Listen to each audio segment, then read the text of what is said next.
कथावाचक अनिरुद्धाचार्य का नाम इस वक्त सोशल मीडिया में तैर रहा है, भूचाल आ गया है। लेकिन सेंसलाइज करने की कोशिश क्या अनिरुद्धाचार्य ने अपने स्टेटमेंट से की है, या फिर उनकी जो सोच है उनके स्टेटमेंट में नजर आई है? नमस्कार, मैं हूं यशस्वी और आप देखना शुरू कर चुके हैं आज की खबर। पहले बता देते हैं आपको कि अनिरुद्धाचार्य ने आखिर कहा क्या है। उन्होंने कहा कि 15 साल की बच्चियों को शादी कर देनी चाहिए, क्योंकि 25 साल तक की उम्र में आते आते जब बच्चियां शादी कर रही हैं तो वो वर्जिन नहीं रहती और वो फिर एक्स्ट्रा मैरिटल अफेयर की तरफ जाती हैं। और फिर उस तरीके से चाहे राजा रघुवंशी का केस आता है, चाहे मुस्कान रस्तोगी का केस आता है, ये सारे केसेस इसलिए हो रहे हैं क्योंकि शादियां अब 25 साल में हो रही हैं। इसी पर चर्चा करने के लिए हमारे साथ मौजूद है लेटे हनुमान मंदिर के सेवादार विवेक टांगरी जी। इनसे बात करेंगे और जानेंगे कि आखिर कथावाचकों की नियति और नियत क्या इस वक्त है। क्या इस वक्त, सर बताइए मुझे, कि जिस तरीके का विवादित बयान उन्होंने दिया है, ये मान लिया जाए कि अब स्टेटमेंट्स किसी की सोच नहीं बल्कि खुद को सोशल मीडिया पर बूम करने के लिए किया जा रहा है? बहुत हद तक तो यही लगता है हाँ। कि अपनी लोकप्रियता को कैसे सस्ते मायने में और घटिया कमेंट्स करके बढ़ाई जाए। और रही बात अनिरुद्धाचार्य जी की, तो निश्चित ही वो कथावाचक हैं, परंतु इस तरीके की सोच, और वैसे भी उनके जितने भी कथा देखे हैं आप, और उनकी कथाओं के संस्मरण से ज़्यादा जो एक तरीके से एक हंसी मजाक का माहौल बना के पंडाल में उसकी जो रीलें वो ज़्यादा चर्चित होती हैं। तो अब यही कहा जा सकता है कि कभी कभी negative publicity gives you more publicity than your positive publicity. अब बाकी ये तो निश्चित ही बहुत गलत स्टेटमेंट है उनका। जिस देश में नारी की पूजा होती है, जिस देश में हम सब लोग नवरात्र में कंजिका पूजन करते हैं, चरण वंदन करते हैं, वहाँ ऐसी सोच का स्थान नहीं होना चाहिए। और मेरा अनुरोध इस आपके चैनल के माध्यम से सभी कथावाचकों को, कि समाज को साफ करने के लिए गलत विवादित बयान कभी काम नहीं आएंगे।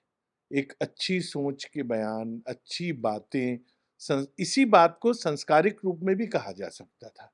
इसी बात को और भी दूसरे रूप से आप कहा। इत्तेफाक रखते हैं जो स्टेटमेंट उन्होंने दिया है? क्या लड़कियों की शादी 15 साल में कर देनी चाहिए? बिल्कुल नहीं करना चाहिए। अब आजकल हमारा शिक्षित समाज है। आजकल अब अगर कोई भी बच्ची पोस्ट ग्रेजुएशन करती है या आगे डॉक्टरेट करना चाहती है, तो निश्चित ही वो 28-29 साल तक उसको। शादी is a very personal choice. नहीं, बिल्कुल बिल्कुल ही ये वैयक्तिक सोच है कि मतलब विवाह, परंतु ये निश्चित है कि विवाह की जो उम्र होती है, जो हमारे जैसे 24 से 30 साल के मध्य में यदि विवाह होता है तो अच्छा रहता है, क्योंकि सुखमय जीवन रहता है। बाकी उसके बाद थोड़ा डिप्रेशन और ये सब आजकल की व्यस्तताओं में लोगों का बढ़ता जाता है। लेकिन ये कतई नहीं है, अगर जो बच्चियां अपना स्नातक करने के बाद चाहती हैं कि वो घर गृहस्थी के ही रूप में अपने जीवन को मानती हैं, तो उनका विवाह समय पे हो। और जो उच्च शिक्षा प्राप्त करना चाहता है, निश्चित ही जो मेरी खुद की पुत्री है, वो उच्च शिक्षा प्राप्त कर रही है और वो 25 साल से अबव है। तो इसका मतलब ये नहीं कि हर स्त्री, हर बालिका चरित्रहीन हो सकती है। देखिए, समाज में राम थे तो समाज में रावण थे। समाज में जहां कृष्ण थे वहीं कंस थे। जहां पांडव 5 धर्म की शक्ति थी, वहां कौरवों की असंख्य सेना थी। तो इसका मतलब ये नहीं है कि हम कौरवों की बातें लेके सबको कौरव माने, सबको कंस माने, सबको रावण माने। बात यह है कि हमें राम के आदर्श को कैसे आगे ले जाना है। सनातन धर्म को के ज्ञाता अपने आप को अनिरुद्धाचार्य कहते हैं। उनके कथा में लाखों हजारों लोगों की भीड़ उमड़ती है, देश के हर हिस्से से लोग जाते हैं। और ये कहीं ना कहीं नकारा नहीं जा सकता कि थोड़े सा अशिक्षित समाज उनके कथा में पहुंचता है।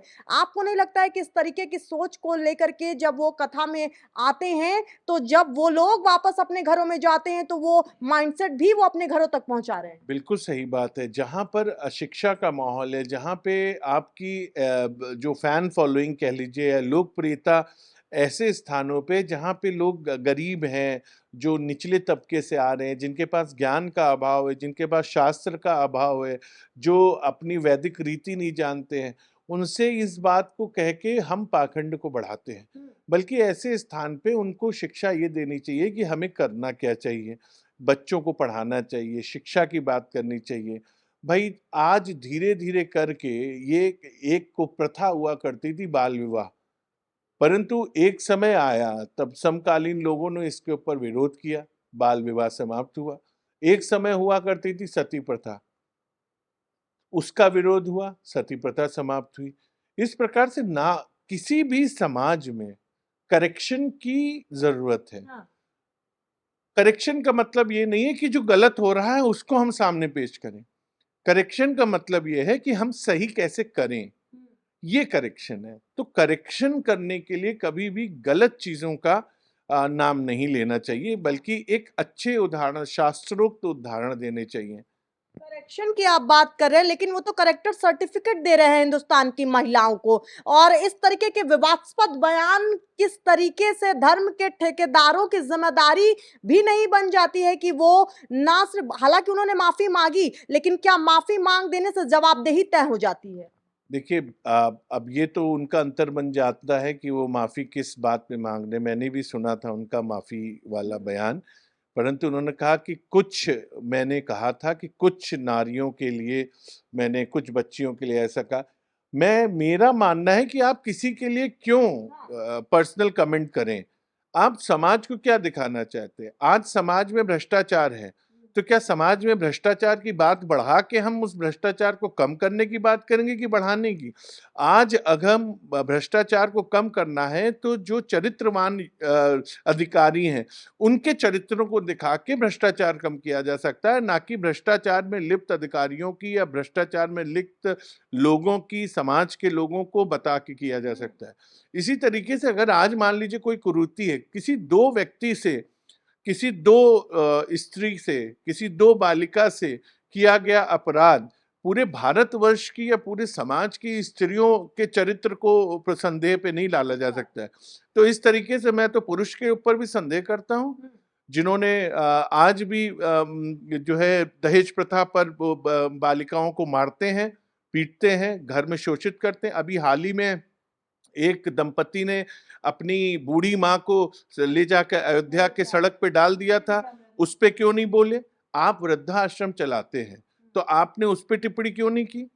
देखिए, टिप्पणी करने से पहले हमको ये आंकलन करना चाहिए कि हम वो टिप्पणी धर्मयुक्त आचरण के साथ कर रहे हैं कि नहीं।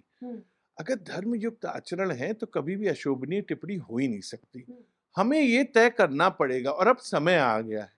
अब जमाना सोशल मीडिया का है, अब जमाना मीडिया का है, अब जमाना हम आप के वो बयान जो अनिरुद्धाचार्य जी ने दिया, वो बयान हर बच्चे के मोबाइल में पहुंच चुका है। यानी उस बयान से देश की आधी से अधिक आबादी प्रभावित हो चुकी है, जिसमें से आधे हो सकता है उसके प्रभाव से ऐसा ना करें और आधे हो सकता है उसके प्रभाव से गलत करें। तो वो जो गलत करेंगे उसका जिम्मेदार कौन होगा?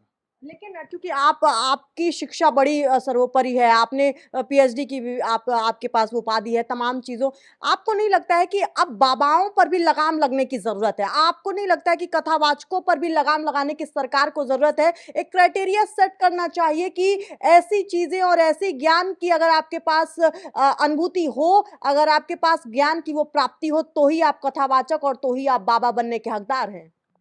अब देखिए, वैसे तो हमारे यहाँ वैसे भी जो शास्त्र अध्ययन किए हैं वही कथावाचक करते बनते हैं।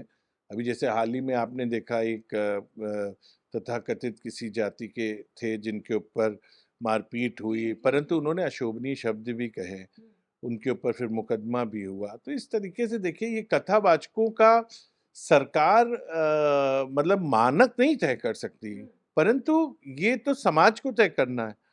आज समाज को जागरूक होना पड़ेगा कि उनको इन सब बातों से जो उलझा के अपनी लोकप्रियता बढ़ाने और भीड़ बढ़ाने के लिए बातें बना रहे हैं, वो हटे उनसे, वो बचे। आज समाज को इस बात के लिए जागरूक होना होगा कि ऐसी बातों का विरोध तत्काल करे, नहीं तो फिर ये इस चीज के ऊपर ना देखिए सरकार के पास तो पूरा कानूनी सिस्टम है, आयकर देने का सिस्टम है, परंतु आयकर चोरी होती है। सरकार की जिम्मेदारी नहीं है, ये व्यक्ति की जिम्मेदारी है।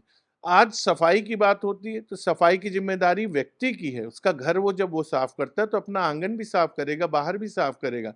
हर चीज में सरकार को और सिस्टम को दोषी नहीं माना जा सकता है, लेकिन ये दोष व्यक्ति का है और वो उसके दोष को निश्चित ही समाज को इस विषय में बोलना चाहिए, अंधभक्ति नहीं करनी चाहिए। अंधभक्ति की बात विवेक टांगरी जी कर रहे थे, लेकिन सेल्फ अवेयरनेस की जो इन्होंने बात की, समाज का वो तबका जो उनके कथा में जाकर के लाखों रुपए का भोग चढ़ा रहा है, उनसे ये सवाल होना चाहिए कि आप जिसको अपने रिप्रेजेंटेशन के तौर पर देख रहे हैं कि वो व्यक्ति आपको इन्फ्लुएंस कर सकता है, तो क्या वो उस काबिल है? क्योंकि जब अनुरुद्धाचार्य जैसे लोग सामने आते हैं जो महिलाओं पर विवादित बयान देते हैं, छोटी बच्चियों पर विवादित बयान देते हैं, लिव इन के विरोध में रहते हैं और साथ ही महिलाओं को ये कहते हैं कि 15 साल की उम्र में शादी करनी चाहिए वरना घर बर्बाद हो जाता है, तो उनको सोचना चाहिए और जवाब भी देना चाहिए कि किस तरीके की विवादास्पद बयान के साथ वो समाज में सामने आ रहे हैं और क्या दिशा और क्या आईना दिखा रहे हैं। क्योंकि महिलाएं अब तय कर चुकी हैं कि अनुरुद्धाचार्य जैसे बाबा और कथावाचक अब इस समाज का